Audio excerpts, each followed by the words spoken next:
একদিন একটি বাঘ একটি গরুর উপরে আক্রমণ করলো। সেই গরুটি প্রাণে বাঁচার জন্য তার সমস্ত শক্তি একত্রিত করে দৌড়াতে থাকলো। দৌড়ানোর এক পর্যায়ে গরুটি একটি পুকুরের মধ্যে লাফ দিল।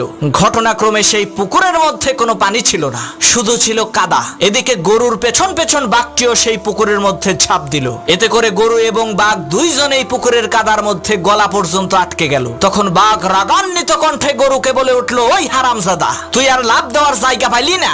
তুই ডাঙ্গায় থাকলে তোকে না হয় একটু মজা করে খাইতাম, কিন্তু এখন তো তুইও মরবি, আমাকেও মারবি। তখন গরু বলল, বাঘ ভাই, তোমার কি কোনো মালিক আছে নাকি? তখন বাঘ বলল, আরে আহাম্মক, আমি হচ্ছি বনের রাজা, আমার মালিক হবে কে? তখন গরু বলল, বাঘ ভাই শোনো, তোমার মালিক না থাকলেও আমার কিন্তু মালিক আছে।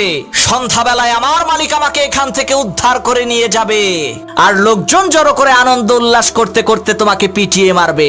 মনে রাখবা মুসলমান, তোমারও কোনো ভয় নাই, তোমারও একজন মালিক আছে।